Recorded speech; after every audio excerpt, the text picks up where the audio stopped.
Our prisons are crowded with people who shouldn't be there, the victims of a racist justice system. This is the popular progressive narrative, but it's wrong in every respect. Dangerously wrong. The US does have a very large prison population, not because too many innocent people are incarcerated, but because too many people commit serious, usually violent crimes. With rare exceptions, that's why most people are imprisoned in America. Period. Full stop. Before presenting the facts, let me add these caveats. It's unacceptable that any innocent person is behind bars. Punishment must always fit, not exceed the crime.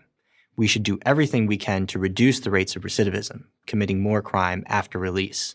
And finally, everyone in prison should be treated humanely. But let's not fool ourselves that our prisons are full of people who shouldn't be there. That's simply not the case. Let's start with those convicted of drug offenses, the source of so much of the mass incarceration myth. While it's true that about half of federal prisoners are incarcerated on drug charges, federal inmates constitute only about 12% of the American prison population. Almost 9 of every 10 prison inmates are in state facilities, and very few of them, less than 15%, are there for drug-related offenses. 4 times that number are behind bars for one of the following serious crimes: murder, 14%, rape or sexual assault, 13%, robbery, 13%, aggravated or simple assault, 11%, and burglary, 9%. In short, violent criminals make up the clear majority of the state prison population. What's more, drug offenders who do end up in prison don't actually serve very much time. Almost half are released within a year. The truth is that most criminals probably spend less time in prison than you think, even for the most violent crimes. According to the Bureau of Justice Statistics, almost 40% of released state prisoners served less than a year in prison. Even 20% of murderers and nearly 60% of those convicted of rape or sexual assault served less than 5 years in prison. What explains the short stays? Answer: plea bargaining. Most prosecutions never go to court. Instead, a deal is made between the defendant's attorney and the prosecutor to avoid going to trial. These negotiations often involve the offender agreeing to plead guilty in exchange for a reduced sentence or dropping or downgrading the most serious charges. As a result, a prisoner's conviction record often understates the crime that landed him behind bars in the first place. For example, an armed burglar who, when arrested, was found to be in possession of illegal drugs might go to prison not for his worst crime, the armed burglary, but for a plea bargain charge of, say, trespass and drug possession. But the media and the activists don't tell us about this rather important detail.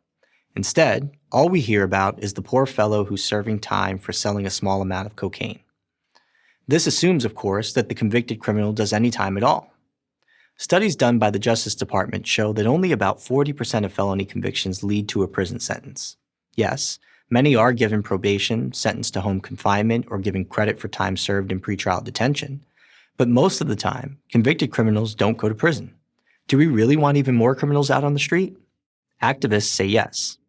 Scholars at the left-leaning Brennan Center have called for an immediate 40% reduction in the number of inmates. CNN host Van Jones, founder of the #Cut50 initiative, tops that. He wants a 50% reduction.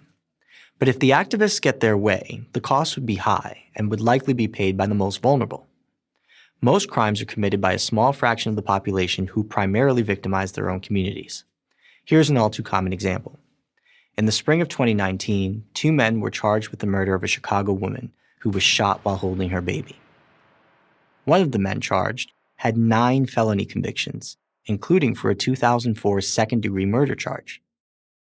A January 2017 University of Chicago Crime Lab study found that on average, someone arrested for a homicide or shooting in that city had nearly 12 prior arrests. Almost 20% had more than 20.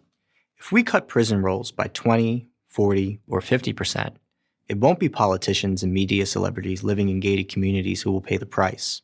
It will be the law-abiding citizens in underserved neighborhoods struggling to get ahead who will pay. When it comes to debates about criminal justice policy, these people, not criminals, should come first. I'm Rafael Mengual, Deputy Director of Legal Policy at the Manhattan Institute for Prager University. Thank you for watching this video. To keep PragerU videos free, please consider making a tax-deductible donation.